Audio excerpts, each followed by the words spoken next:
Keith. My lady, the next witness is Professor Sir Chris Whitty. Sir Chris, if you could be sworn, please.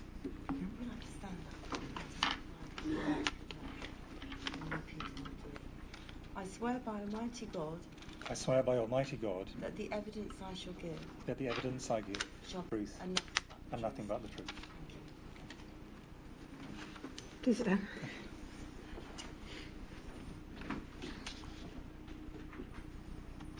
Sir Chris, thank you for your assistance. My lady is aware that you've provided a number of witness statements, both to this module and, in fact, to Module 2. Whilst I ask questions, could you please remember to keep your voice up so that we may hear you properly, and also so that your evidence may be recorded by the stenographer. And if I ask a question which is not clear, please don't refrain from asking me to repeat it.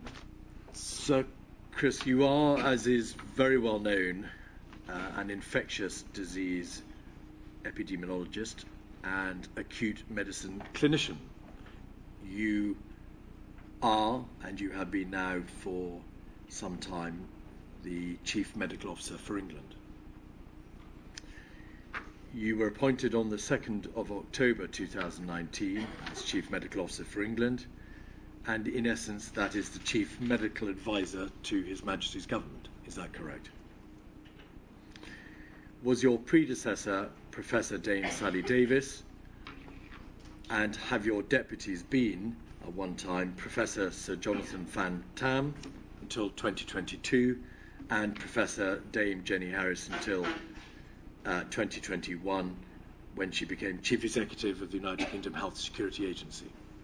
Those are all correct. The one thing, just to minor amendment, is that I stopped doing acute medicine when I took up the role of Chief Medical Officer in 2019, but I still do infectious diseases, and indeed over the COVID period did 12 weeks rotated on the wards for COVID over that period. So I saw it firsthand, and I can say to the families who are here, I saw the extraordinary impact and devastation that had for individuals and the families.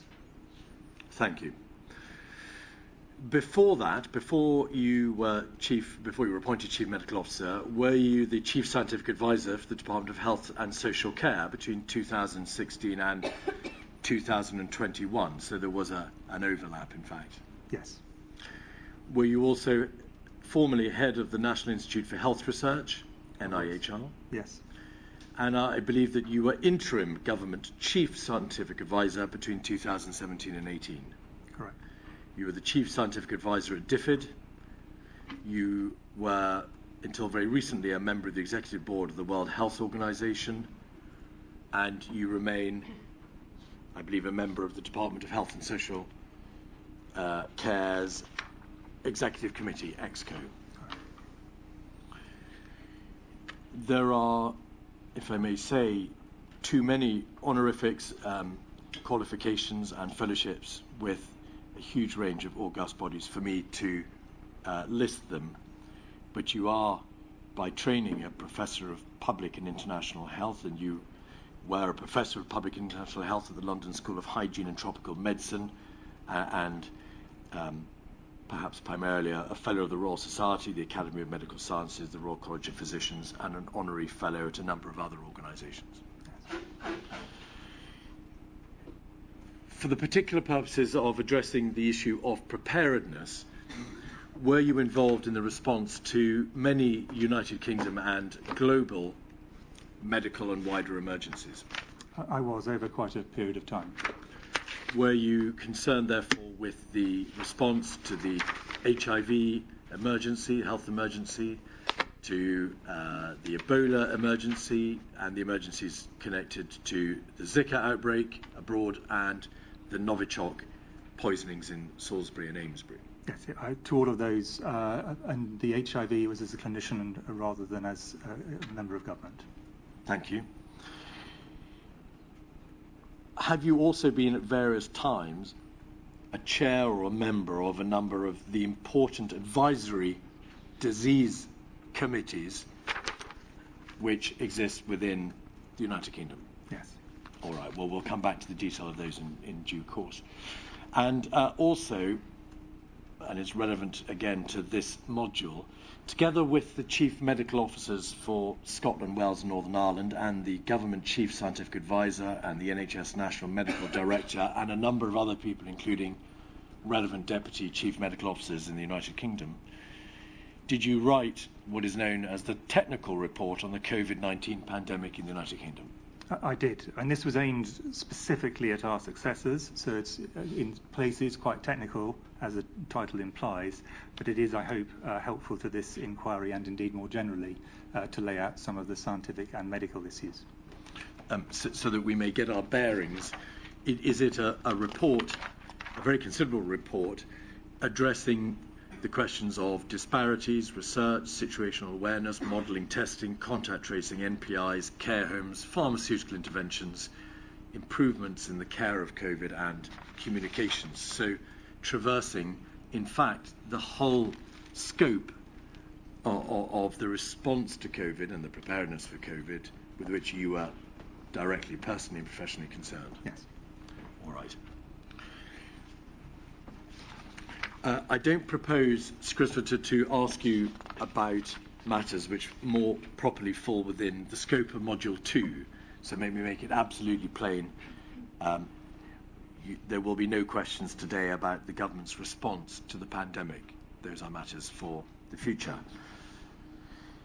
I'd like you instead to focus, please, firstly, on some of the structures which play a very important role in the emergency preparedness response and resilience and response system in the United Kingdom. As the Chief Medical Officer, are you assisted by a body known as the Office of the Chief Medical Officer? If so, what is that? So I am, I'm very fortunate to have a very able but small group, as Dame Sally said in her evidence. Normally this runs, as it does at the moment, around 12 people, which includes myself and the Deputy Chief Medical Officers, and then some private secretaries and public health registrars. With the benefit of the hindsight that comes from responding to the COVID pandemic, is there anything that you would wish to say about the size of that office or the degree of assistance or the resources associated with it? Did it stand the test of time in light of the terrible demands of the pandemic? My view is that the size, which expanded up to about 19 people at peak during the pandemic, was the right one for the job we were asked to do, which was advisory.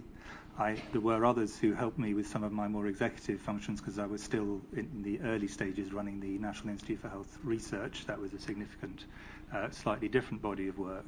But my general view is a small, very, very good group is easier to provide clear advice to people than a much larger and often more unwieldy group. Turning then to some of the other bodies concerned in the EPRR system, is it important to distinguish between those bodies which provide on a permanent basis scientific advice and those bodies which are, to use a terrible modern colloquialism, stood up to deal with the response to civil emergencies? Does that divide exist, and why does it matter? So that divide does exist. There are a number of bodies which give advice irrespective of whether there's an emergency or not.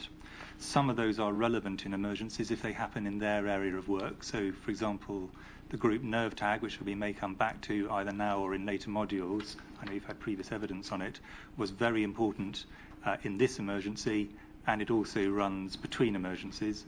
But there's an apparatus that stands up, particularly around SAGE for major emergencies, which it acts both as a way of funneling information to central government in a coherent way, but also, and I think this is important in the way we think about it, as a coordination mechanism for how to prioritise the advice that's given.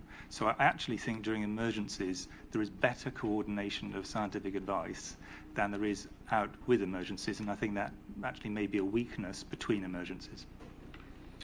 In your witness statement, you state that the United Kingdom Science Advisory System, and we are concerned only now with the particular committees and the particular groups that give specific advice, is a complex one and not perfect, but is considered to be one of the stronger ones internationally. Is it your view that whilst changes could be debated and recommended perhaps to some of the individual committees and their remit, their diversity and their constitution, in a general sense there is no systemic weakness in the system by which scientific advice is provided pre-emergency? I think that there are no structural problems that I think need to be changed. There can be issues, as you say, of detail. I'm always quite cautious of changing structures as a way of trying to fix problems. However, I think what this did demonstrate was that whilst the system can be extremely fast-moving during an emergency, I think it is sometimes less well coordinated between emergencies, and I think from that some problems actually arose. Is that a problem which emanates from the way in which committees may be brought up to speed at a great speed in the face of an emergency and therefore placed under very considerable pressure by contrast to their normal operating procedures? I think it's more that it is very clear they're operating around a single aim and all feed into that single aim, whereas the danger in between issues, and I think Dame Sally has raised the issue of were we imaginative enough, were we radical enough in our thinking, for example, about prevention. I think it is quite difficult to be radical when you've got a very diffuse system. It's much easier to do that actually when you've got the whole system operating together. So the SAGE mechanism allowed for much faster decision making and much more focused and, in my view, more radical thinking than occurred between emergencies. But SAGE is, of course, a response body. Exactly. We'll come back to the issue of groupthink, as has been described a little later. But in terms, again, of the structures, that's to say the existence of the various committees, putting aside the detail perhaps of their composition and scope, would, in your view, any significant change in the structures lead to an appreciable improvement? Not in my view. You need to have people who are similar enough that they can have a serious conversation and different enough that they can challenge one another and bring different perspectives. And I think the structure is probably a reasonable point between the two extremes. Is there any better international system used by other countries which is worth emulating or not? We've looked around the world. I mean, there are bits of other systems, certainly in the global West and North, which we've learnt from. But I think generally the UK is seen to be a very strong system. I think what we don't probably have as much sight of is, for example, systems in China or some of the other countries in Asia. And I think it is probably an opportunity to rethink other things we could learn from those parts of the world. But certainly in Europe, in North America, and other countries we normally deal with, I think most people would see the UK as having a strong system. May I ask you about two generic risks that you identify in your second witness statement concerning the personal composition of these advisory groups, that is to say the members of the groups? Firstly, do you identify that going forward there is a growing risk in relation to the availability of the requisitely qualified and expert members to take part in this committee work? Is there a problem developing in relation to the ability of such experts to make themselves available for potentially quite lengthy periods of time? And I think we've been extraordinarily lucky in the UK in having a tradition of the best people doing this, and this has happened over very many years. I think there are two potential threats that we need to be very alive to. The first of which is the university system has got more hawkish, if I can put it that way, about recovery of time and what are the people that they're paying spending their time doing. I see this as a very major part of the contribution of science to society, but obviously for individual institutions that's an issue, so that's a kind of mechanistic one. And then I do think that what occurred during COVID, where the level of abuse and in some cases threat to people who volunteered their time is an extremely concerning one. And one we should be very firm in saying that the society very much appreciates the work of these people who put in enormous amounts of time, usually at no recompense. you would no doubt have given some considerable thought to that issue because, of course, you were, I'm very sorry to say, you were a recipient of some of that disgraceful behaviour. Is there anything that can be done other than calling it out and making it absolutely plain that the inevitable consequence of such sort of abuse will be a diminution in the cooperation and assistance that's given by people such as yourself? I think the main thing is to make sure that people who do this understand that their work is very thoroughly appreciated by the great majority of the population, which I think it is. Again, still at quite a high level, may I ask you to consider, please, the departmental Chief Scientific Advisor system to which you refer in your witness statement. Is this a system under which, as my lady's heard, each major government department has or should have in place a senior scientist to provide advice, to coordinate with other Chief Scientific Advisors across government in a cross-governmental way, to give advice to each department and also to ensure that there is a consistency of approach across government? Yes, I think that the most of the Chief Scientific Advisors, not absolutely all, are seconded in from academia, either part-time or full-time. The advantage of this is it brings some degree of independence, it brings some degree of external challenge, but it also brings in different expertise, and I think this was seen during COVID. So many of the Chief Scientific Advisors were doing roles in the COVID response which were relevant to their particular skills, although it wasn't the thing for which they'd been brought in. So, for example, Professor Watts in the Foreign Commonwealth and Development Office is a specialist in social, some aspects of social science, as well as mathematical sciences. She was very influential. Dame Angela McLean, now the Government Chief Scientific Advisor, was then at MOD, the Defence Department, but she was an academic epidemiologist and modeller of great renown, and so on. So people brought their personal skills alongside their departmental skills, and I think this is a very useful part of our response. Does the close working network between departmental Chief Scientific Advisors in each department allow for rapid transmission of technical information to each department? Yes, and it allows for a degree of essentially technical discussion between people who know one another, and then they can disseminate in their department in the way that is best suited for that department.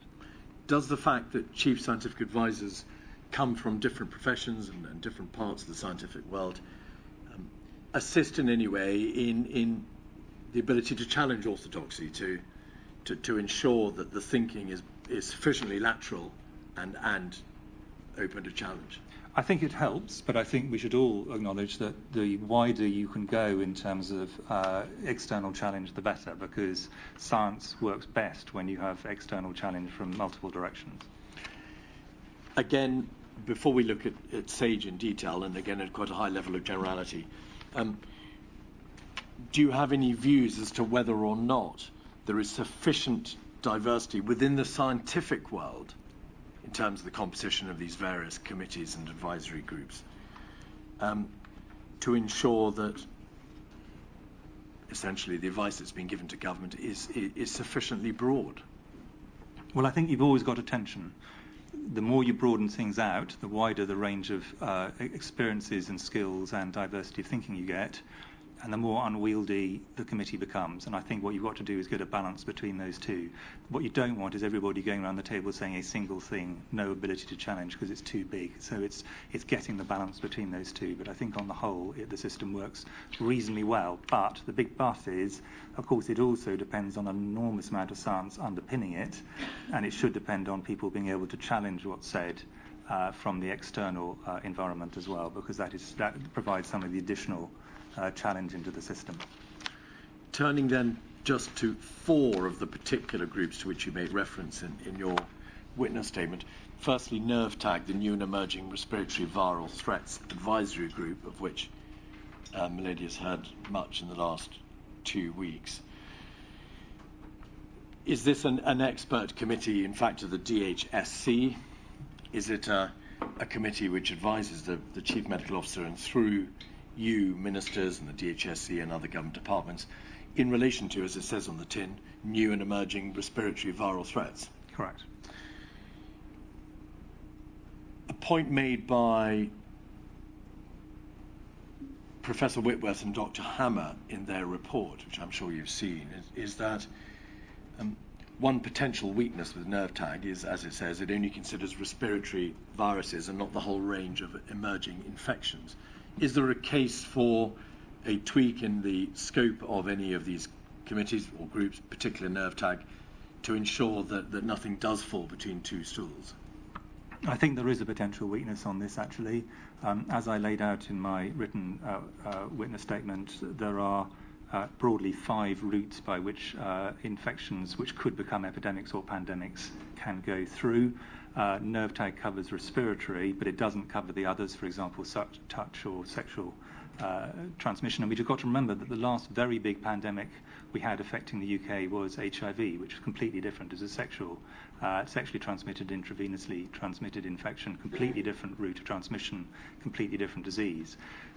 There was a body called the National Expert Panel for New and Emerging Infections, a bit of a mouthful, NEPNI, which did have that wider role, but that was, for reasons I'm not actually sure of, I wasn't involved in this decision, stopped. I was previously chair of it, so I knew its work. And it stopped, presumably? No, I'd ceased to be chair before it stopped, yes. And I think there is an argument for saying we need to cover these other areas because risks do come from multiple directions. Did NEPNI provide expert advice directly to the CMO on the public health risks associated from new and emerging infections generally, so Correct. Not respiratory virus? That was their job. And was it in fact disbanded about 10 years ago? Does that sound about right? That's about right, yeah. One of the points, going back to nerve tag, made by a number of witnesses, in particular your colleague, Professor Sir Jonathan Van Tam, was that nerve tag, because it is concerned with new and emerging respiratory viral threats, was in his view, and is not in his view, asked to predict threats that might emerge in the future. That there is obviously a lack of prospective examination because it's not concerned with in terms of its terms of reference with anything other than a present continuing emerging viral threat. Is that a weakness in the scope?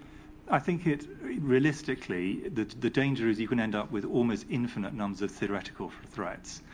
The sensible thing is to concentrate on threats which may look small at the moment but could expand very significantly. So, for example, MERS virus, another coronavirus, currently has relatively small numbers of cases every year, but it could expand very rapidly. We definitely need to have information about that, just to give an example. I think thinking about theoretical ones is much more difficult, but you do need to understand the range, not you need to, but we all need to understand the range of possible scenarios ranging from very, very high mortality, very low mortality, different routes of transmission, different forces of transmission, different age structures of disease. And you can't ask a single committee to cover all of that waterfront.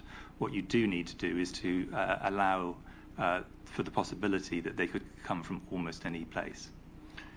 Does nerve tag sit continuously, or at least peripatetically, but it sits from time to time to consider constantly new and emerging threats, or does it respond to and act upon specific commissions from the government? So might a government department say of nerve tag, could you please look at this particular issue?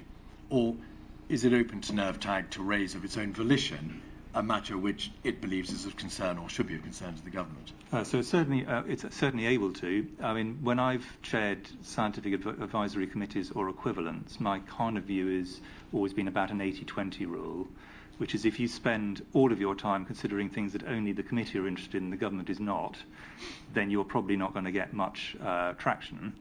Equally, if you're only restricting yourself to the things which the government has raised, you may be missing either important things which the experts spot or occasionally issues which are inconvenient to government but need to be aired. So I think that most of the time should be spent on things the government has asked about, but a significant minority should be spent on things the government has not asked about for whatever reason. And is the drawing of that difficult dividing line a matter that should, in your view, be left to the expertise and good sense of the members of the group, as opposed to the application of some sort of prescriptive system. Yes, I mean, the number that I made was a made-up number, but I'm illustrating the kind of rough divisions I think there should be. This really should be in the hands of the independent chair. They're selected to be one of the experts in the country. They're usually a very senior academic, and they can discuss with the Secretariat and say, this is what I want to do, but my view is there should be some latitude. Otherwise, the committees can become the creatures of government, which is not the right approach. Professor Whitworth and Dr. Hammer referred to a second group, the Human Animal Infections and Risk Surveillance Group, HARES, which is a multi-agency cross-government horizon scanning and risk assessment group with, I think, a number of representatives from across government on it. Is its scope, despite the fact, well, it says, as it says, animal infections, it considers only potentially zoonotic infections, that's to say animal infections, and not the whole range of emerging infections? That is correct, although there is a very large overlap, in fact. But again, it starts from animal diseases and works out which of those have zoonotic potential, that is to say, have the potential to jump from animals to humans. That's really what its principal aim is. It's got a slightly wider aim, but that's its principal aim. But there's no question, is there, of there being a gap between two stools, whether or not the infection is zoonotic or otherwise. There is in existence a group or a committee which will be looking at the issue of an emerging threat. Could I apologise, just ask you to keep your answers, to make your answers a little bit slower, whilst, if I may say so, your evidence is wonderfully clear, it's very difficult to transcribe. So my enthusiasm is running away with me. So my question is, whether or not an emerging threat is zoonotic or not, there is at least in existence a committee or a group that will be keeping its eye firmly fixed on the nature of the emerging threat. There should be, yes. Right. The last committee I wanted to ask you about is the Advisory Committee on Dangerous Pathogens, ACDP. This is a DHSC committee. To what extent does that committee, concerned as it is with dangerous pathogens, overlap with those committees that deal with zoonotic and other emerging infections? So that committee, which I very briefly chaired again when I was outside government, is principally aimed at infections we know about, and which, if they were introduced into a laboratory, for example, could be a risk to the people who are dealing with it, or could be a risk to people in a hospital or people who come into contact with someone. They tend to be the diseases that have got very high mortality, so something like Ebola, where untreated, maybe 70% of people who catch it would die. And so those very high consequence infections will be the most common, but a variety of other infections which have to be handled particularly carefully in terms of either their clinical or their laboratory management. And so, standing back, is it your view that the broad range of advice compendiously provided by the various groups and committees is right? There is no significant issue in relation to omission or too great a degree of overlap, or of ministers in the government not receiving the advice in a general sense that it requires? I think that in terms of identifying risks, I think that the waterfront is quite well covered. There are some gaps, but they are not huge ones in my view. I think in terms of what the response should be, I think that's I'm much less certain that is covered well by the current system. Let us then look at that, please. Are you in fact really referring to SAGE, to which you referred earlier, which is the primary response body stood up, to use that phrase, in the event of an emergency to provide, of course, scientific advice on emergencies? Well, if I may just go back one step Please. From that. I think central to a lot of the debate that you've had over the last several weeks and in the excellent written statements of the inquiry has been the point that we should have had a more imaginative approach to how we would respond to a major pandemic, whether it was influenza, something like influenza, or indeed something else. But this would require quite radical changes in the way people think. Now, I don't think the current committee system, which is excellent, is designed to inject radicalism of that size into the situation. It's very good at responding. It's very good at horizon scanning, in my view, relative to what is realistic. So I think that is potentially the big weakness in the system. How do you inject radicalism into the system rather than how do you respond to expertise? The issue of how to inject radicalism, or to put it another way, how to challenge groupthink effectively, or to put it another way, to increase the diversity of view in a committee, is a different issue, is it not, to the question of whether or not structurally this is an important and valuable committee to have. Yes, exactly. And my point is simply I think the system is very good at what it does, but we should recognise there is a gap in the system. Could we look firstly then at the structure, and then we'll return, please, to the groupthink issue or the radicalism issue? You have vast experience of SAGE because you attended SAGE in your previous life as a interim governmental chief scientific advisor, also as a departmental chief scientific advisor, and of course now currently as the CMO, and I think as an observer for DFID when you were the chief scientific advisor there. Does SAGE sit permanently, or is it brought together in the event of an emergency? So SAGE is brought together only in an emergency. The way in which it's brought together has changed over the last decade. So it used to be that it would only meet if it was asked to by Cabinet Office, because COBRA mechanism, which you were hearing about in your last session, was brought together. That's changed now, and that's changed actually as a result of the Ebola crisis in West Africa. We recognised that SAGE had to be possible to bring together, irrespective of whether a COBRA had been called, if something looked big enough to need multi-departmental, multi-scientific views.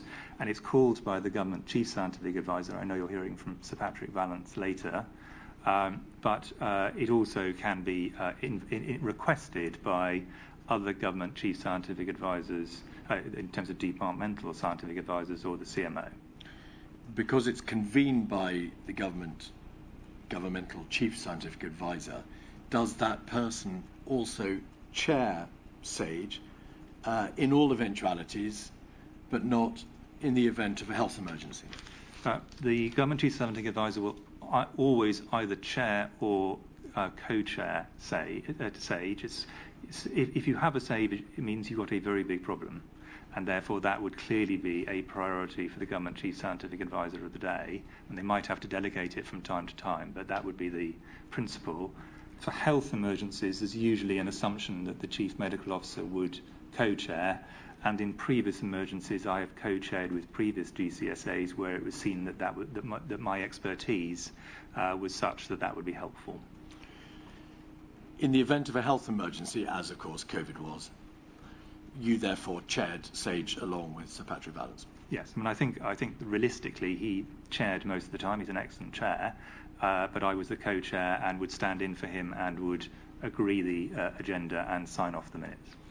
And the benefit, of course, of having the chief medical officer co-chair SAGE in a health emergency is that the chief medical officer will bring his or her medical, clinical, epidemiological experience, whatever it may be, to the table. To what extent can SAGE call upon the expertise of experts outside the membership of SAGE? So, for example, from some of the other committees and groups to which we've referred, or individual experts and scientists out with any of those groups?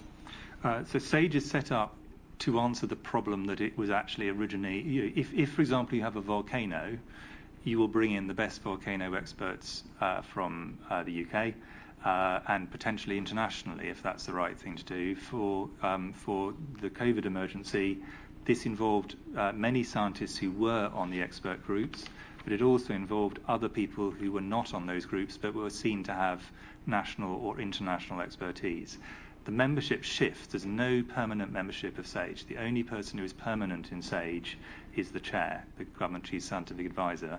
The other members are entirely to deal with the problems that are in front of the committee, and this is to make sure you've got the right people in the room, but not a large group of people making it impossible to get to final decisions. If, Sir Christopher, the membership shifts per SAGE, and if SAGE has the ability to call upon the experience of individual members of that committee with vast professional scientific experience, and it can call upon the expertise of the various subcommittees or other committees to which you've referred, and it may call upon the advice and assistance of individual experts, why is there an issue about the diversity of opinion or the absence of perhaps sufficient challenge or the absence of necessary radicalism? Well, I think I'd like to clearly separate between during an emergency and the period leading up to an emergency. Right. Actually, my view is during an emergency, the SAGE mechanism stood up as essentially the conductor of the orchestra. You've got around that lots of expert committees, and feeding into them many scientists, the major academies, and so on. So the mechanism can be fast-moving, and it can pull science from multiple directions. I actually think it works pretty well. And I don't really think, despite what a few people have said, that there was any weakness in the radicalism or change in opinion of SAGE once the emergency was underway. I think where things have, and I'm happy to go through details of this, where I think there is an issue is between emergencies there is no SAGE, and therefore what you have is large numbers of expert committees doing a perfectly good job on their own, but what you don't have is an overall structure, and in the only situation they would end up in a radical place, in my view, is if they were challenged usually by political leaders who said, this is a very big problem, I want you to think really widely about this. Or perhaps by an external body or agency or resilience institute or whatever it might be. Possibly, but I mean, let us take, and I think I'm going to give a longer answer because I think this is so central to all the evidence you've had so far. Will you, Sir Christopher, could I interrupt you very rudely, just say, given the importance of the answer, please keep it as slow as you can make it. I apologise. The question about should we move beyond the individual components of what were termed in COVID NPIs, non-pharmaceutical interventions, rather a clumsy term, essentially meaning social measures, many of which are long-standing, quarantine, individual isolation, closing schools. Many of these go back to the Middle Ages or beyond. These are not new ideas. However, the very big new idea was the idea of a lockdown. This is often, all the NPIs are sometimes called lockdown by some commentators, but I'm talking here very, very specifically about the state saying people have to go home and stay at home, except under very limited circumstances. A very radical thing to do. Mandatory quarantine. Really big thing. I would have thought it would be very surprising, without this being requested by a senior politician or similar, that a scientific committee would venture in between emergencies into that kind of extraordinarily major social intervention with huge economic and social ramifications. So that's my point, is that it is very difficult for the committees to go beyond a certain level unless they are asked to do so externally.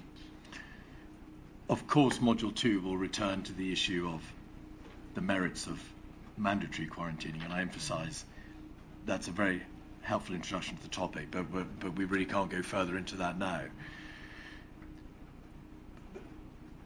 But coming back to the point, the central point that you make, which is that between emergencies, because there is an absence of common aim, a common imperative to address all aspects of the instant emergency, there is a risk that all the various committees will fail to address sufficiently or think deeply enough about the possible ramifications or the consequences or the steps that have to be taken in relation to a prospective future emergency.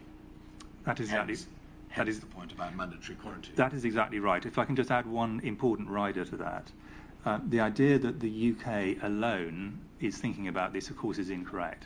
This is an international scientific effort, and the situation we found ourselves going into COVID, the UK was in the middle, in my view, of the mainstream of world scientific opinion. So it wasn't that we were on our own, isolated in a particular position, we had a position that was identical to virtually all other nations I'm aware of.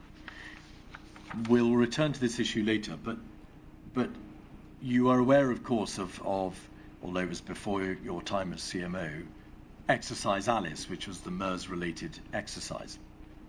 And Milady's had evidence that amongst the many recommendations and learnings from Exercise Alice were actions relating to the development of a MERS coronavirus, a MERS-CoV serology assay procedure for scaling up capacity, the production of a briefing paper on the South Korean outbreak concerning MERS with details of how to deal with port of entry screening, option plans for using evidence and cost benefits for quarantine versus self-isolation, so mandatory quarantining, lockdowns versus self-isolation, and the development of plans for community sampling and also for mass contact tracing.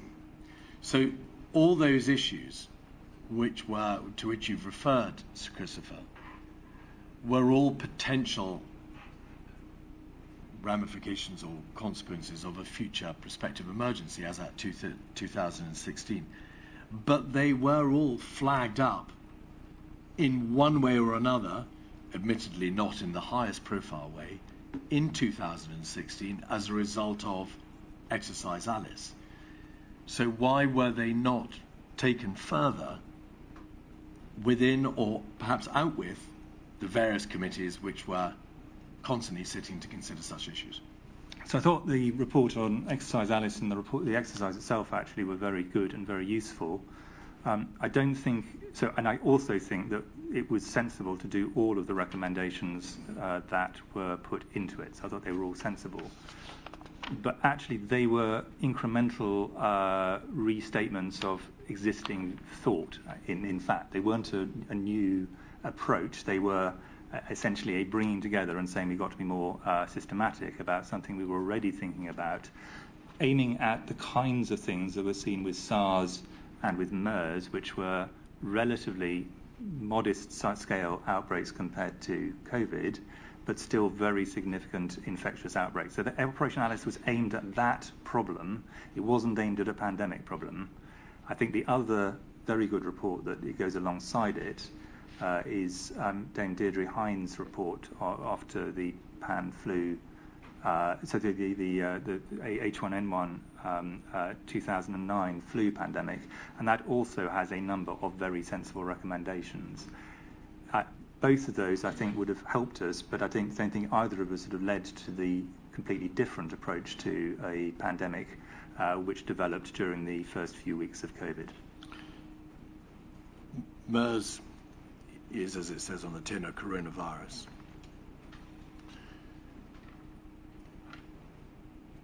There was undoubtedly debate about these important steps, important plans and important policies.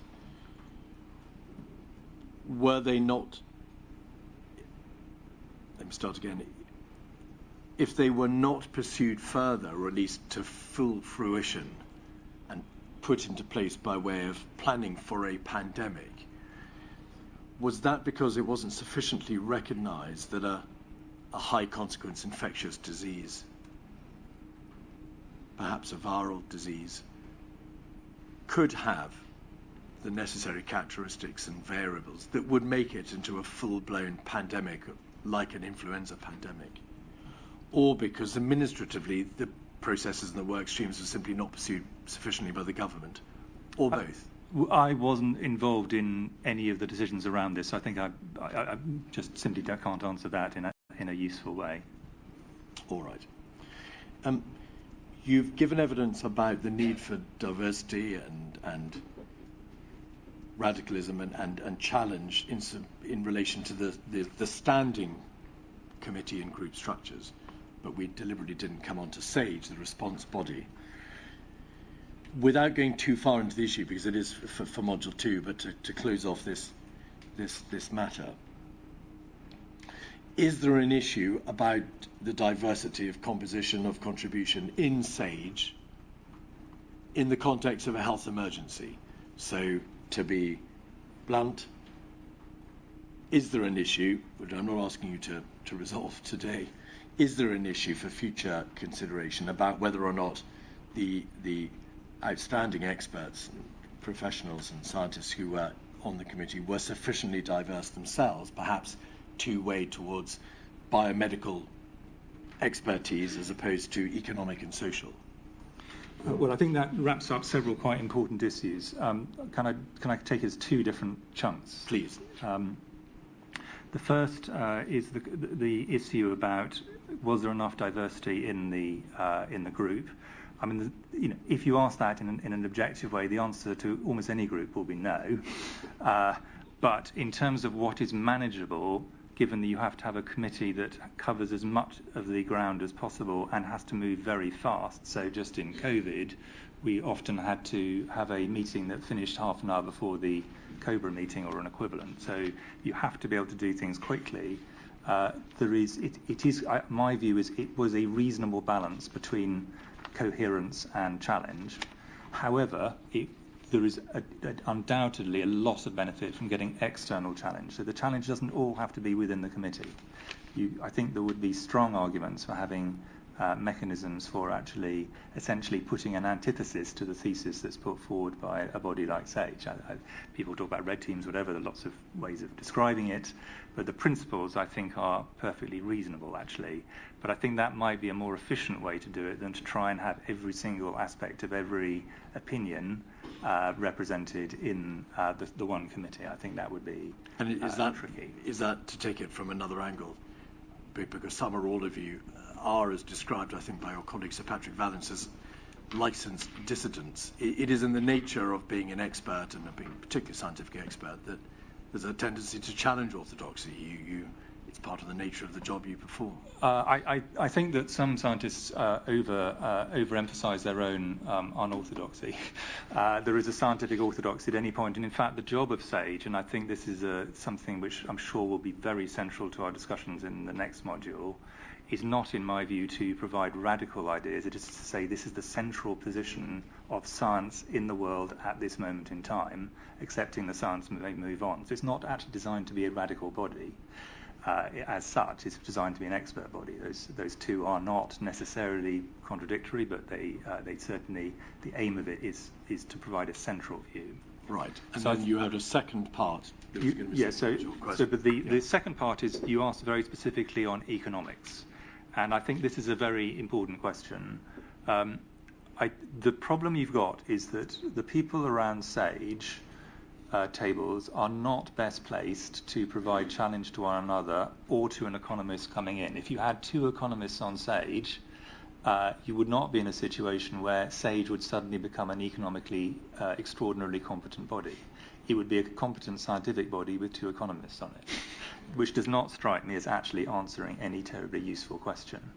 The very, very narrow bit where I think that SAGE in the health emergencies can have a role is in health economics, which is a very specific bit of microeconomics, which is generally in medical schools and alongside them rather than to one side. Doctors know how to understand health economics, but that's the big macroeconomic questions, the fiscal questions, which were central to the debates, not just in COVID, but in most other emergencies I've seen. That requires a completely different skill set, and I don't think SAGE people, including myself, have the competence to assure government that they've considered the economic problem and they can now give a central view on it. I think that would have to be done separately. Well, may I say thank you very much, because that obviously is a great assistance in terms of alerting us to some of the issues which will need to be explored in greater detail in Module 2 in the context of the actual response by SAGE to the particular emergency. Can I then come on to the issue of planning assumptions and the issue of the 2011 pandemic influenza strategy, of course, again, before your time as CMO, and some of the doctrinal thinking which has been open to criticism by a number of witnesses, both in writing and orally before the inquiry. In the 2011 United Kingdom influenza pandemic preparedness strategy, you yourself say in your witness statement that in November 2018 it was recognised that there was a need to refresh that strategy, and the work was to be led by the DHSC with oversight from the Chief Medical Officer and the Deputy Chief Medical Officer. But the work on the update ceased in March 2019 as a result of reasons which the inquiry is now very familiar, namely the reallocation of necessary resources, or the necessary reallocation of resources towards EU exit preparations. To what extent was it recognised generally,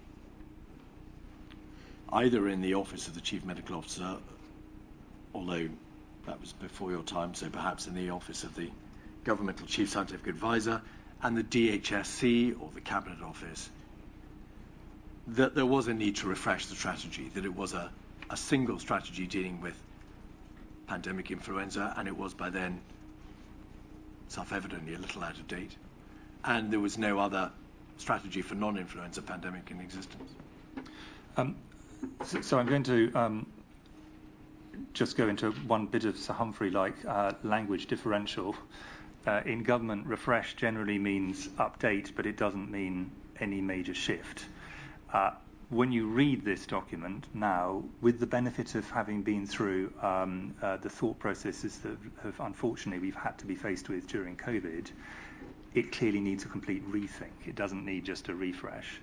And had there been a refresh, or to use that term, which is not one I particularly like, but I'm just using the term that was used, it would not, in my view, have significantly changed in terms of its philosophical or approach. It might have updated some bits around legislation and bodies and so on, but it would not, I think, have been materially different to what it is now. And I think what it needs is a rethink. And I also think alongside it, and I've discussed this with colleagues already, I've said we need to do this, there needs to be a separate equivalent thing for non-influenza pandemic. So I think essentially there need to be two documents. And that's a point, of course, which has been put to those who actually are responsible for the drafting of the strategy within the DHSC and the Cabinet Office. On the first point that you make, Sir Christopher, does it follow that even had the refresh been, and again I balk at using the word, even had the refresh been carried through, it wouldn't have led to a significant difference in the United Kingdom's ability to prepare for the pandemic that in fact ensued, because it wouldn't have led to the necessary radical change of thinking that would have had a practical impact on our preparedness arrangements? That is my view. Right.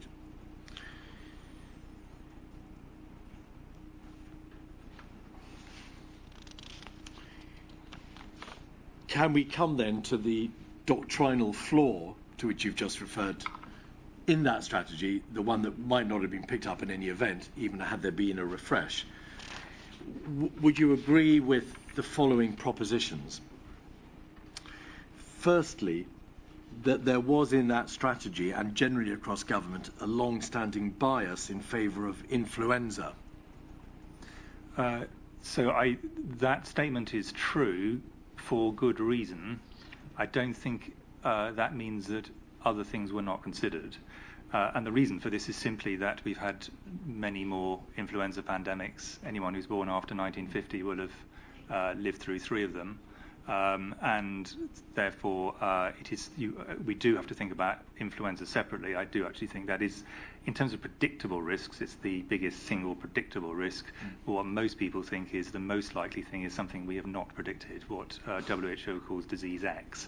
And it's thinking around the ability to respond to the unexpected, the unpredicted, that I think that the separate strand of thinking needs to occur. I think the phrase comes from your predecessor, Professor Dame Sally Davis, that there is a long-standing bias. Bias is a state of fact, or is a state of affairs.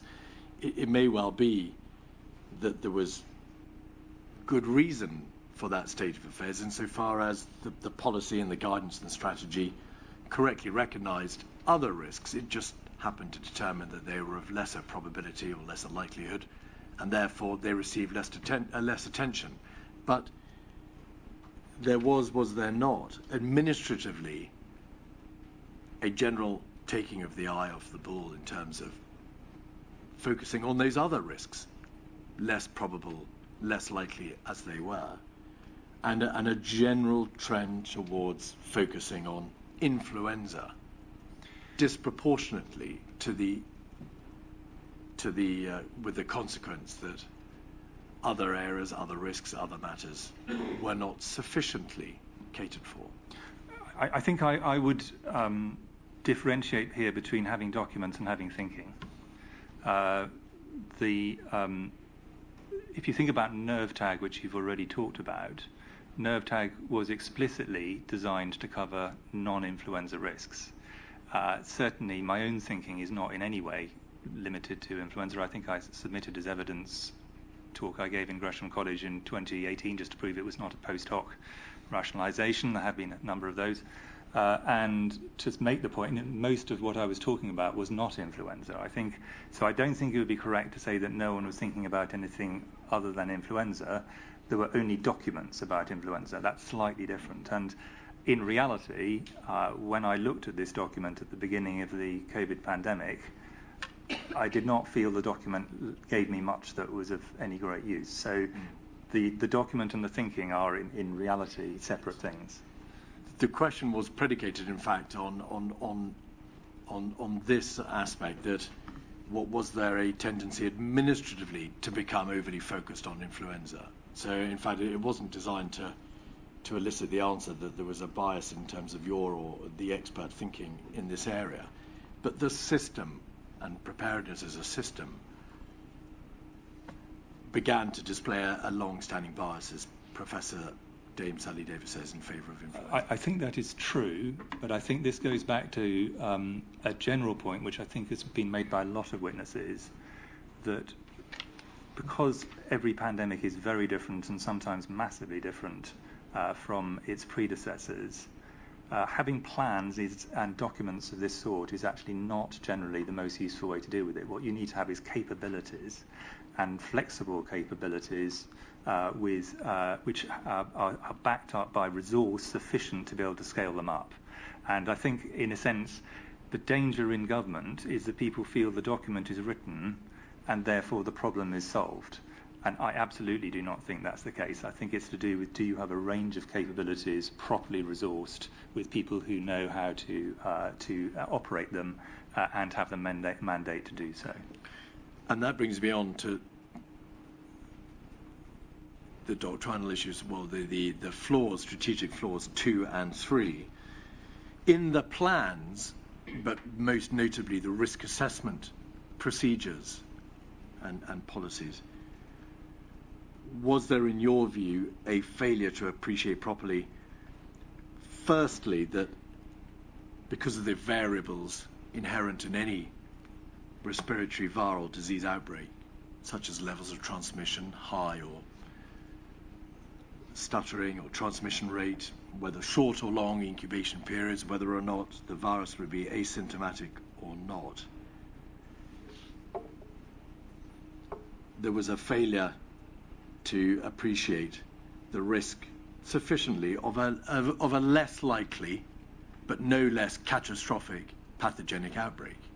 The plans simply didn't openly address such issues: transmission, incubation period, symptomatic infection. Yeah, so I don't think, I don't think it was essentially my view is there are two separate issues that were missing. The first, in a way, the one that I think we really absolutely should have taken much more seriously, was the capability to scale up. And that is useful in virtually anything. The ability, every pandemic, every epidemic, the ability to diagnose, for example, is essential.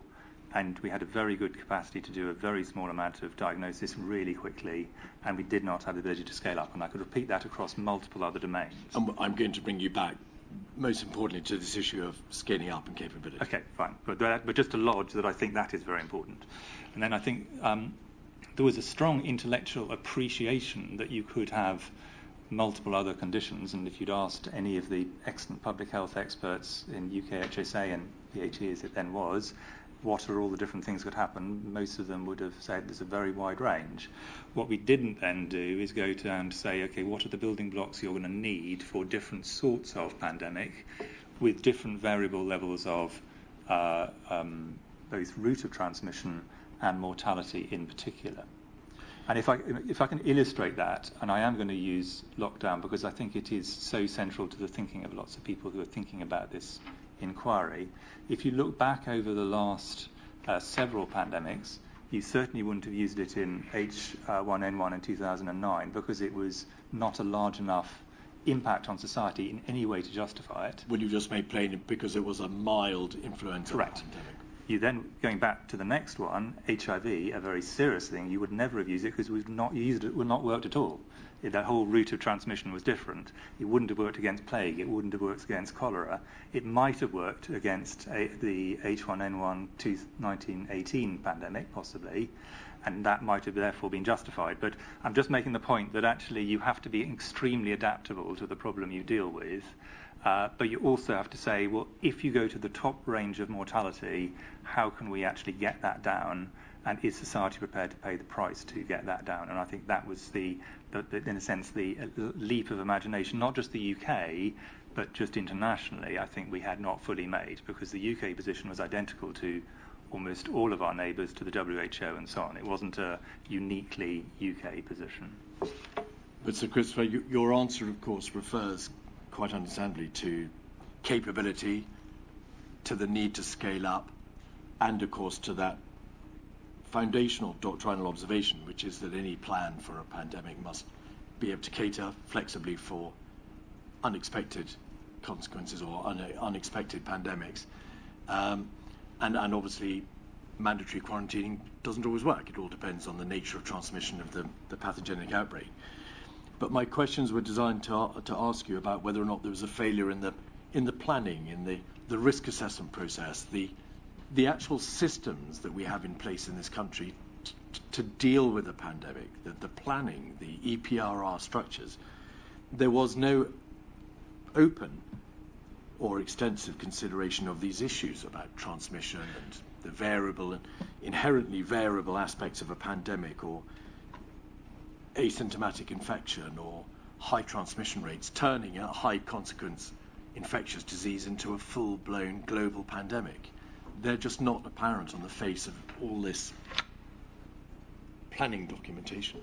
And I think this illustrates a failure in the way we generally operate in government to deal with emergencies, which is to say we need to have a plan for every eventuality, and if you can just pull off the plan and you can tick off all the things you've got to do, that's going to work.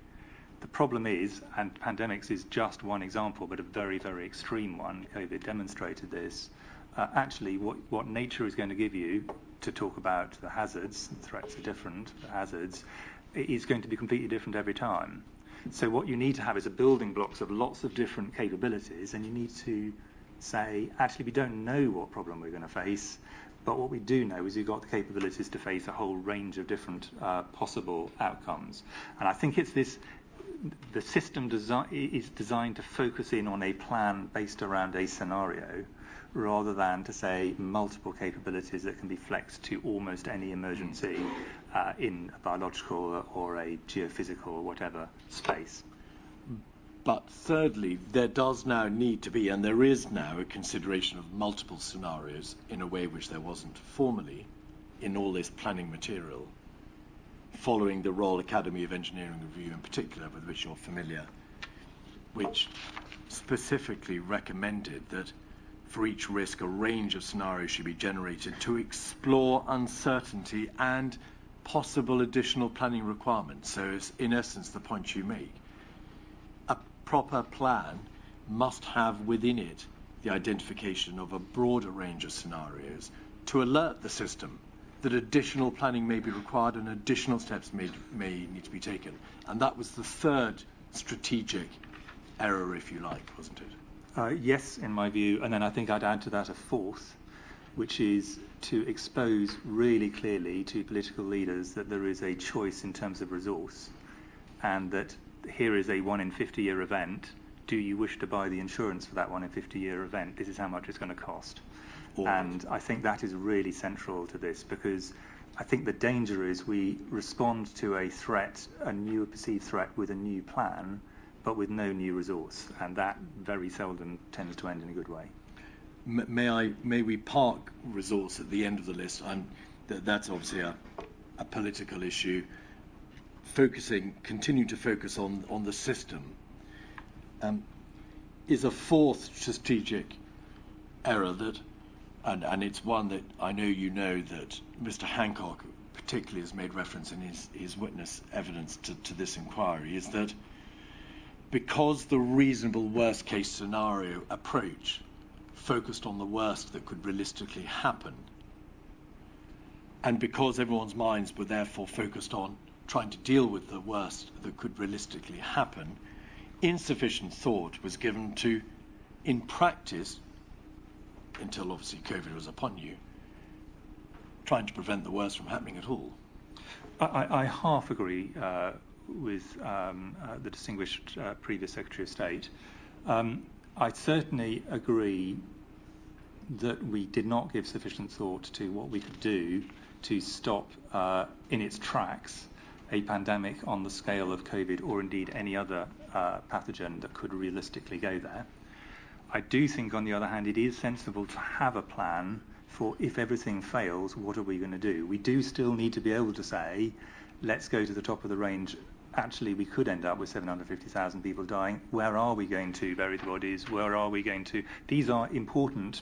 They may seem morbid, but they are practically important planning things. And in this sense, I do think a plan is important.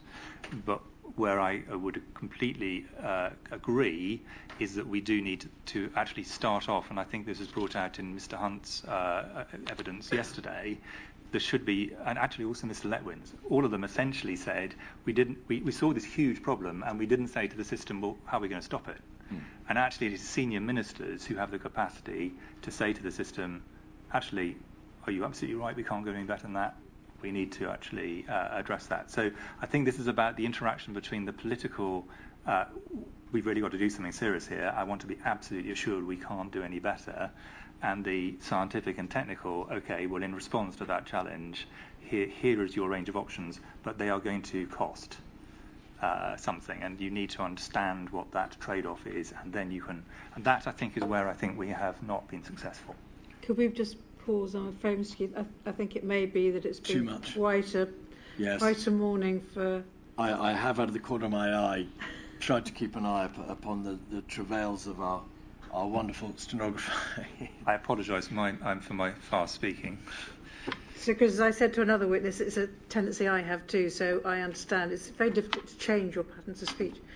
But can we break there? My lady, may I just put one final thought to Sir Christopher? Provided you speak slowly. I hope I speak a little slower. Sir Christopher, you have then identified 4 broad, I would suggest, strategic errors or flaws in the system. None of these are personal. They are all, of course, to do with the way in which the system readied itself for a prospective pandemic. The 5th is a matter that you touched upon earlier, and to which you made reference. Was there a general strategic failure to learn from the experiences of certain East Asian countries who had dealt with SARS and MERS, and to learn from their responses to the particular characteristics of those coronavirus outbreaks? The learning to which you referred earlier, of course, relating to mass testing, mass contact tracing, mass self-isolation, and mandatory quarantine. Well, I think certainly if we're talking about the pre-pandemic COVID period, yes, I certainly think that we should do more to learn from approaches which are not the standard European, North American, if I can simplify, approaches to things which tend to dominate a lot of our thinking. So I certainly think we should be communicating as much as we can with other countries, including in Southeast Asia and East Asia, which have outstandingly good scientists who often come at things with a very different perspective. However, Some of the very specific learnings that people raise are, in my view, technically incorrect. I don't want to go through them in great detail, but for example, I've spoken to my colleagues in South Korea about MERS. Their principal problem was an issue of hospital transmission, and that's where most of the transmission, the large part of the transmission, force of transmission came from. What that did, though, is it made them think that they had simply underinvested in, both intellectually and financially, public health, and they did so. They completely changed the way. They were much more systematic. The same was true in Canada, for example, after SARS. Exactly the same issue. A lot of the transmission was in hospitals. The numbers are small, but the impact was very substantial. They changed what they did, and they rethought their whole approach, and they reinvested in public health. That is a very, very generic learning. It wasn't this is a coronavirus, and therefore we can learn from a coronavirus. I think for a variety of reasons, I don't think this is the right place to go into. It's a very, very long chain of logic, but it is reasonably solid about it. I think that it was much more the generic, we need to strengthen public health responses to infections and take them very seriously at the earliest possible stage and scale, rather than these particular learnings we took away from this particular virus. So the generic, the systemic improvements rather than specific countermeasures, for example. Yes, there are some exceptions, but broadly that is my view. All right. Milady, maybe we leave it there. Certainly. 1:45, please. All right.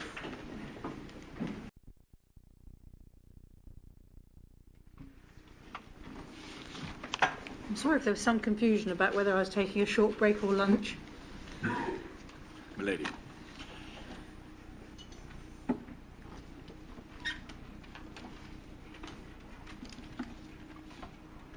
Professor, may we turn, please, now to the issue of maintaining capability. In your witness statement, you make these points that as soon as the danger of a pandemic or an epidemic has passed, it's in the nature of things that countries start to dismantle whatever capacity they put into place, probably at great speed and under extreme pressure. And you make the further point that it's simply not possible for any reasonable or proper system to maintain a full standing capacity to deal with a pandemic or prospective pandemic. But also that the risk of a future pandemic is an enduring one. It doesn't go away. So you make the concluding point that in order to respond in a measured, reasonable, proportionate way to future challenges, there has to be the maintenance of some basic capability that must be scaled up in an emergency. How is that line to be drawn? Where does one draw the line in terms of what those basic capacities are? How can any government have a clear understanding of what capacities it must keep by way of a minimum standing ability? Well, I think that there are firstly a group of technical capacities that we have to keep at a potentially quite low level, but we need to have them. So, for example, we must have people who are what's called entomologists who look at insect and other vector-borne diseases. For humans, they happen rarely, except for things like Lyme, which happen not as an epidemic. But we need to have that capacity because were we to have such an outbreak in the UK, we need to be able to respond to it. So there are specific skills we need to maintain across a whole range of different disciplines. And then what we need to have is the ability to scale up in the predictable areas, which would include things I've mentioned already, like diagnostic skills. It might include PPE, protective equipment, and a variety of other areas. And it's this scaling up, which in my view was the weakness that was demonstrated during the early phase in COVID. And I laid out a kind of 5-stage in the witness statement. I'm not going to go through it in full, 5-stage process. But the first 3 stages were an initial technical response to the small number of early cases, which I think was done well, and I think the UK is well set up for. Then a scale-up phase, and then the point where the full capacity of the state is in play, which is a political decision essentially. But that scale up between them needs to be possible, and that requires investment. Now, how much investment is a political question, but I think what we need to do is put to political leaders who absolutely have to make this decision, what is the level of risk that you think we should be insuring for, and this should be explicit. And I think we've not necessarily always done that and said to our political leaders who speak for society and must have the last word, this much additional risk mitigation held in some form or another will reduce the risk of a future pandemic or other emergency, but it will cost this much, and do you essentially wish to take that insurance? That I think we have not done, and I think we need to be a lot more explicit about this. In effect, the choice for future politicians or current or future politicians, for society and the public, must be plainly identified so that that choice is available to be exercised. Exactly. It may be exercised through holding dual-use facilities, maybe by holding contracts with the private sector. A variety of ways it can be done, but it will have some implications, and that resource will have to come from somewhere else. Of course. So there will be a choice for people between having an insurance against future events and, for example, investing in immediate emergencies, pressures in the NHS during winter, and so on. That is a choice, and I think it has to be made explicit. The first of the two areas of which you've spoken, the technical disciplines, is it in fact the position that in this country we were blessed and remain blessed by the major scientific capacity, particularly in the area of infectious diseases, which exists? So in terms of the acknowledged experts in the field, the strong academic centres, the expertise in government, the technical capacity in Public Health England and the NHS, now UKHSA, and the basic applied research, our scientific structures were, as these things go, relatively strong. Yes, I don't think that's a kind of jingoistic position. I think most international observers would say the UK scientific response, particularly on research, but in other areas as well, was very strong by international standards. There are other areas people might be more critical of, but that I think is seen to be not perfect by any means, but certainly strong by international standards. And I think it's essential we keep that, to be clear. And was that evident at the time of the pandemic, or at least on the advent of the pandemic, by the speed with which diagnostic testing was able to be developed, by the various studies and the scientific work which was put into place, the SIREN study, the Vivaldi study in relation to care homes, the COVID-19 infection survey, the recovery trials in relation to dexamethasone and so on. On the scientific side of the response to the pandemic, the United Kingdom was in a relatively good position. Yes, so that's my judgment, and I don't think that's a particularly controversial judgment. No. So the issue then for this inquiry is the scaling up, the operational and necessarily the political decision-making which has to underpin it for the future. Exactly. Right. Is it important, therefore, to state openly that as a system, the country must maintain a strong and established clinical, public health and biomedical research base, so that in the event of the next pandemic, that scientific support will continue to be available? That is absolutely my view, and I think people exaggerate the degree to which we can predict what the next threat will be, and therefore we need to have an ability to make a full spectrum response to a whole variety of different threats. And that includes, therefore, scientific workforce, scientific research infrastructure, the flexibility through studies, through proper scientific resource and so on, to be able to respond to the next pandemic. Exactly. All right.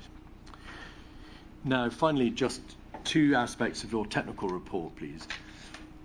You've covered many of the areas in the course of your evidence, and I'm sure you've referred to your technical report already.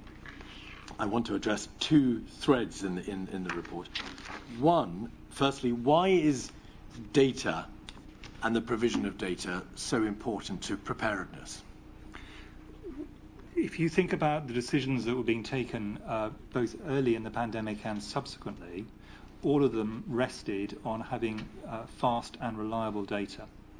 And if you don't have that data and you don't have it from around the country with a representative group of the population, you're essentially driving in the dark. It's very, very difficult to work out what the right decisions are. And as I'm sure we will come onto in the next module, this causes some significant problems in the first part of the response.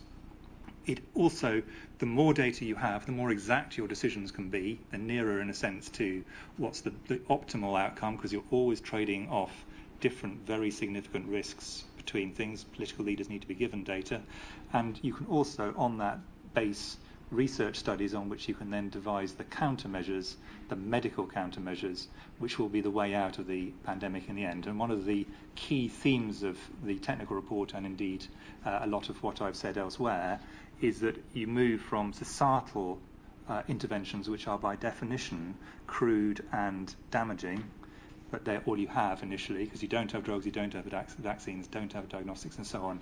You move over to a medical intervention, but that depends on research, and research depends on data. So they are linked together. As you observe, the inquiry in Module 2 will be looking, of course, at the provision of data that was in place on the eve of the pandemic and what was available to decision makers when they responded, particularly in February and March of 2020. But the point goes beyond that. There have plainly been changes in the supply and provision of data in the United Kingdom.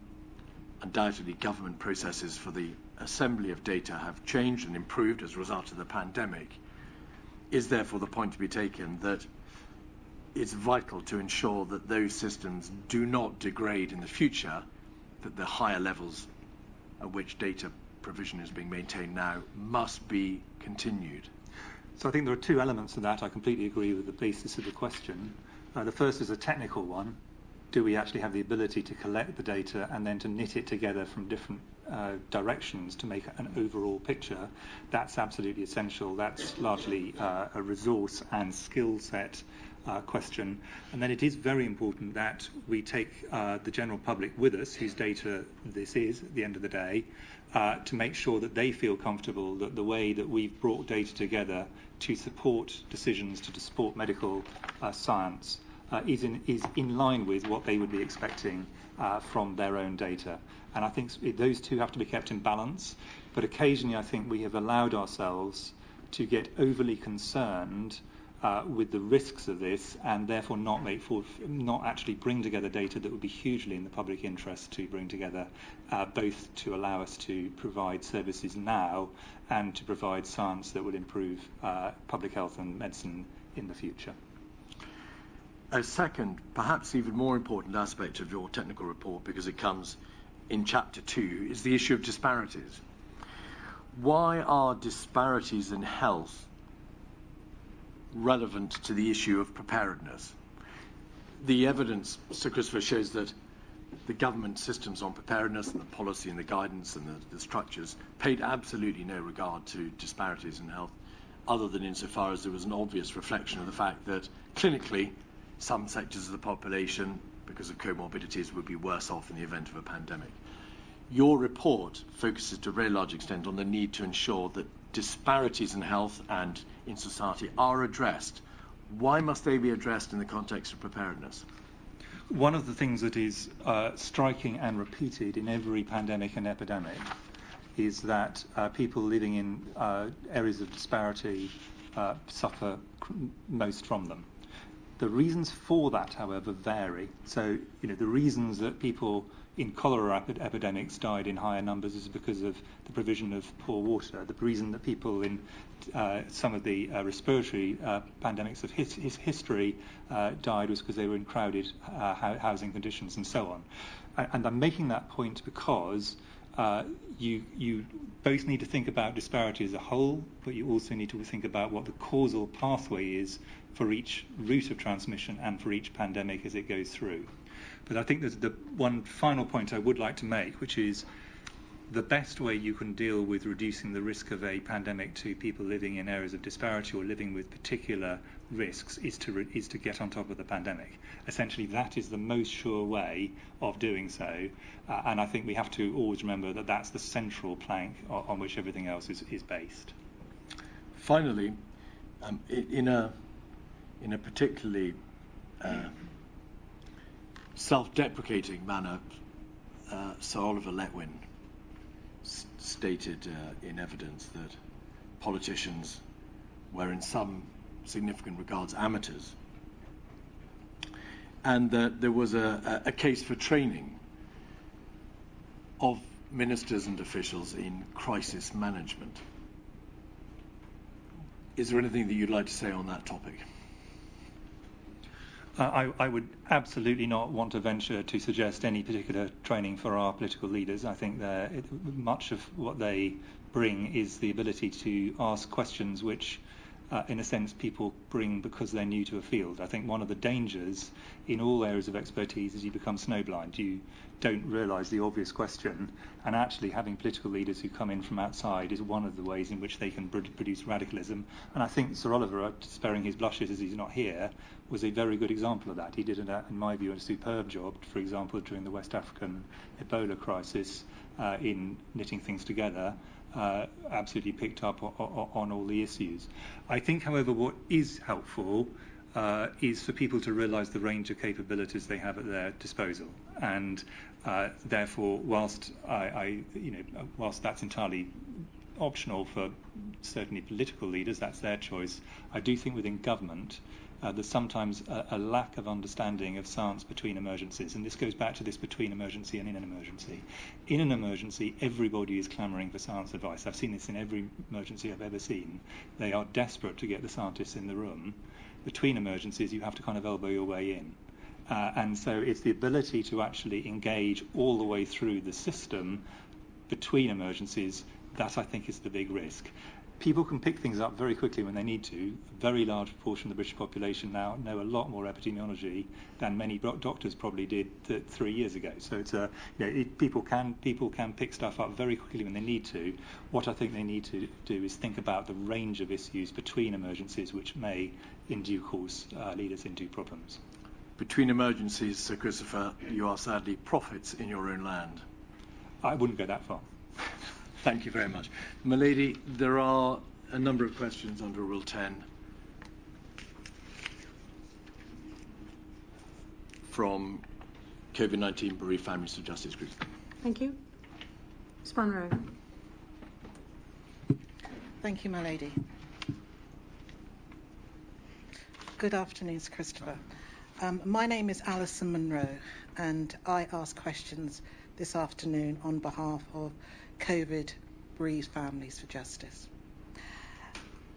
Before the questions arise out of a guidance document that you may or may not be familiar with, Sir Mark Walport provided the inquiry with a draft guidance for SAGE on emerging infections diseases, which was produced between 2013 and 2017.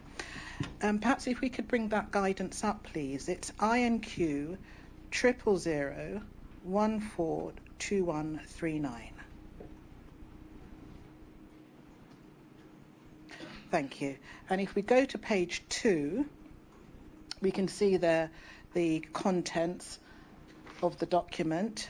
And then at page 3, thank you. At page 3, the purpose.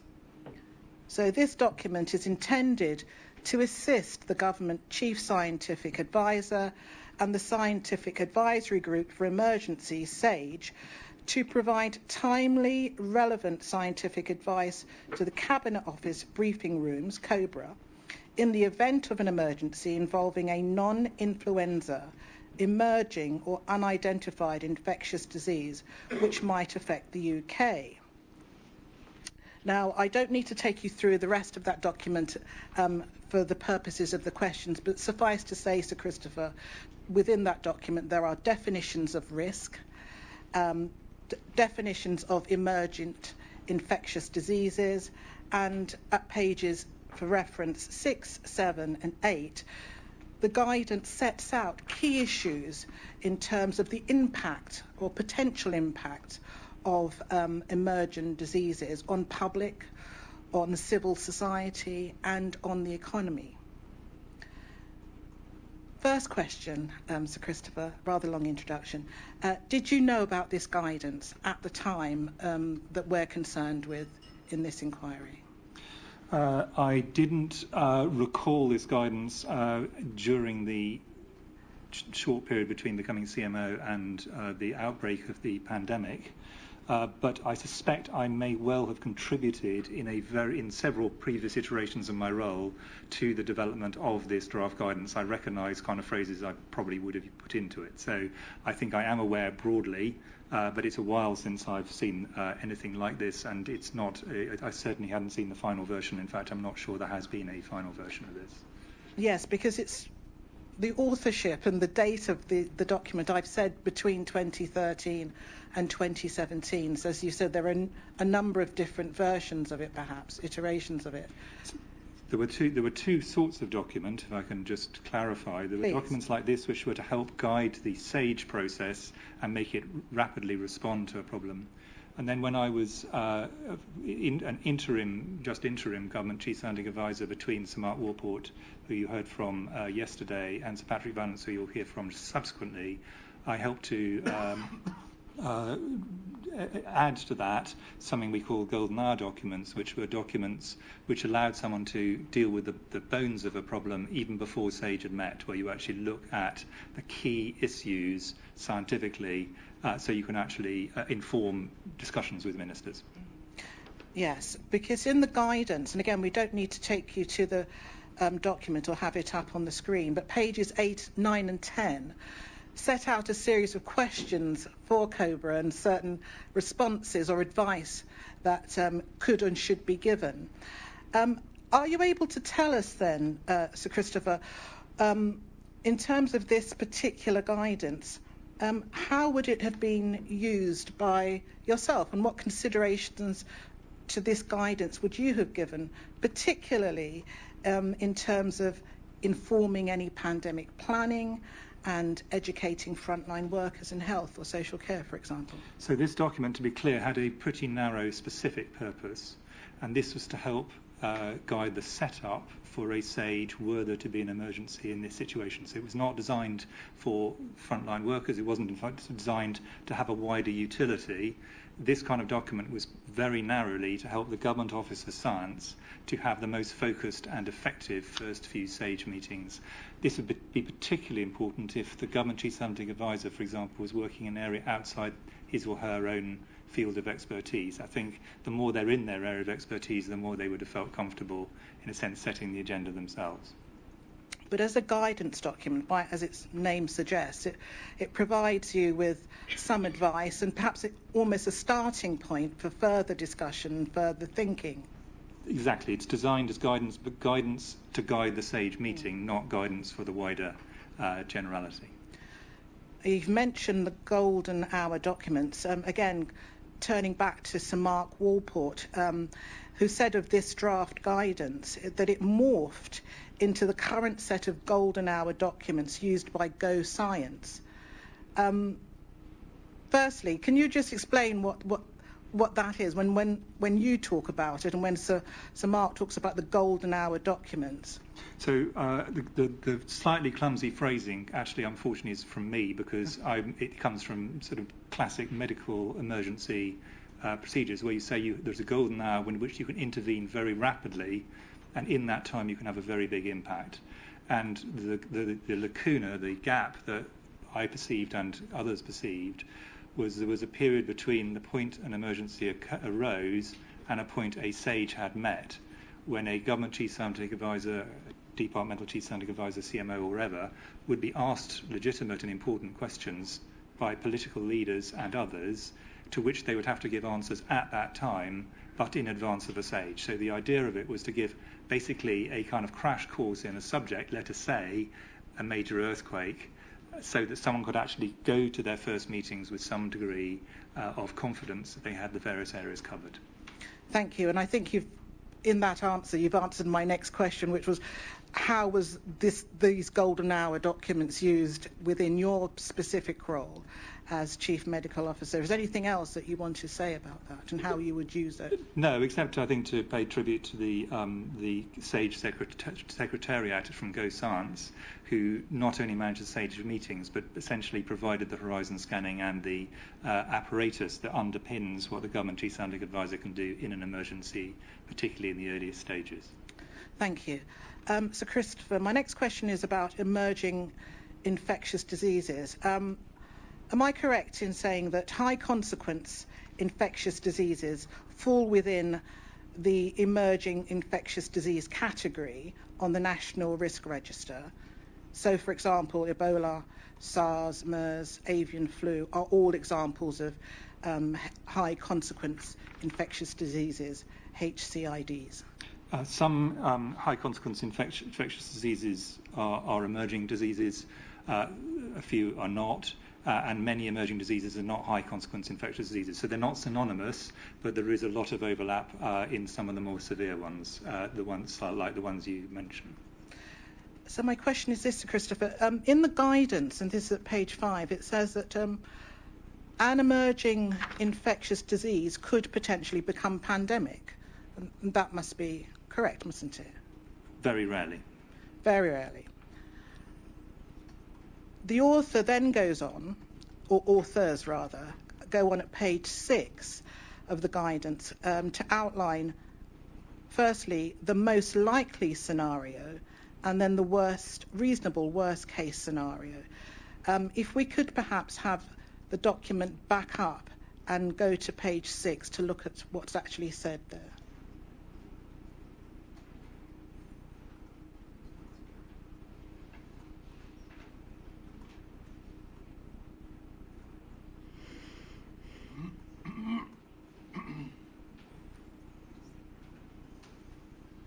So just looking at that box at the top of page 6, Sir Christopher, are you familiar with what's written there? I am. Yeah.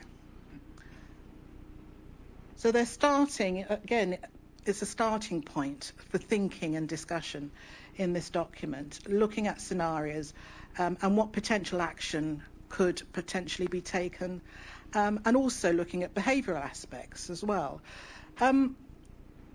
So you would accept, would you not, that in relation to emerging infectious diseases such as SARS, or a SARS-like disease, that was the most likely scenario? Within the narrowish definition of emerging infectious diseases that were important enough that they could have an impact on the UK. That's a lot of caveats, because but in that environment, something like SARS would be a very good example. But if I can just to explain why I've made that distinction, another emerging infectious disease of very considerable significance was Zika virus. We considered this roughly over this time period. We thought this was a very serious emerging infectious disease, but because the mosquito species that could pass this on are not able to maintain themselves for long periods in the UK, at least at this point in time, we thought this was a significant risk globally, in this particular case in Brazil, and this was in an Olympic year, but it was not a significant risk in the UK, nor was it likely to become so. And it is quite important when you look at a risk or a hazard that you make a judgment, is this a risk or a hazard in one place, or is this a risk or a hazard that's likely to come to the UK? This was an example where actually the risk in this case was not likely to come to the UK. And we made an important professional judgment. We did not need to go beyond a certain point in our planning on this, because that would be inappropriate given the relatively low risk, in fact almost zero risk, of a significant epidemic of this infection in the UK. Right.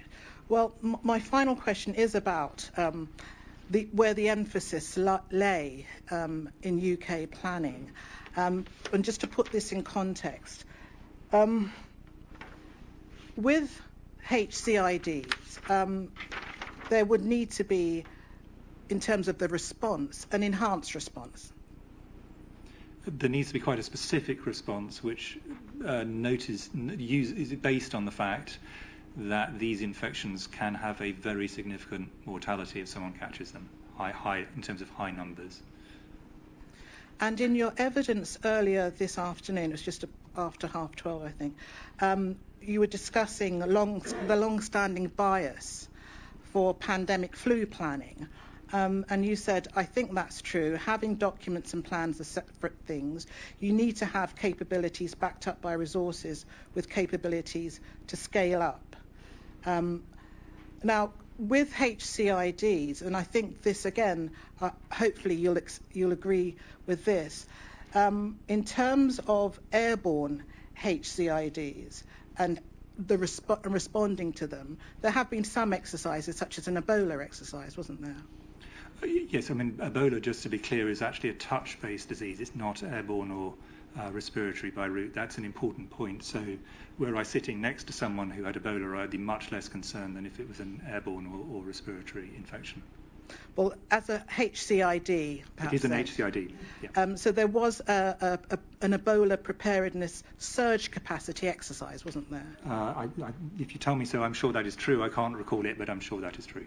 Again, we don't need to bring it up, but for reference, it is in the documents at INQ 40904228. And the outcome of that surge capacity exercise for this HCID showed that there wasn't, in fact, capacity to surge.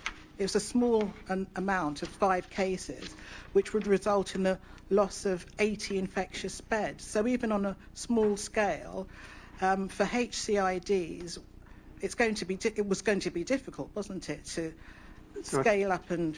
So the way that I would conceptualise this, if I may, is that you have 2 extremely specialist centres in the UK, one in London, one in Newcastle, which can manage the most infectious and dangerous cases, including diseases we may never have come across before.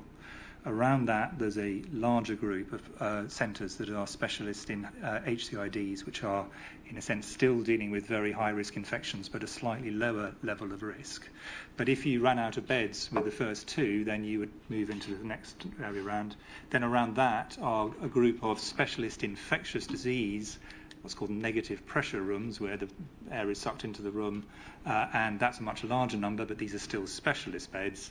And then around that is side rooms which are not specialist or don't have the right equipment. What you would do in an emergency is essentially you go out from the centre. If you had an HCID that was expanding in numbers, at a certain point you then move into what's called cohorting, where you take over an entire ward, and we did this during COVID, and you say everyone on this ward is going to have this disease, and no one who hasn't got this disease goes on to this ward. So there's a mechanism for scaling out. Each one of those is at a slightly lower level of expertise and at a slightly lower level of protection, potentially. Maybe the first 2 are very high levels of expertise. But in all of those cases, you always have to see there's an opportunity to scale. And this is one of the things we've come back to repeatedly. You have to have plans to scale, and you have to work out how you're going to do it. We're going to have to leave it there, I'm afraid, Ms. Munro. We've got an awful lot to get through this afternoon. My lady, yes. I think, in fact, Sir Christopher has answered my last question about scaling out. Yeah. Thank you very much. Thank you very much, my lady. Thank you, Sir Christopher. My lady, that concludes the evidence of Sir Christopher Whitty. Thank you very much indeed, Sir Christopher. Extremely grateful for all your help. I was astonished and sorry to hear about the abuse of you and other colleagues. It's wrong for so many reasons, but I do know how distressing it can be. So I hope that people will think twice, but of course they never do they, before committing themselves to distressing acts unnecessarily. There are so many different ways to express different opinions. Why do we have to have personal abuse? Thank you. Thank you so much. Thank you very much.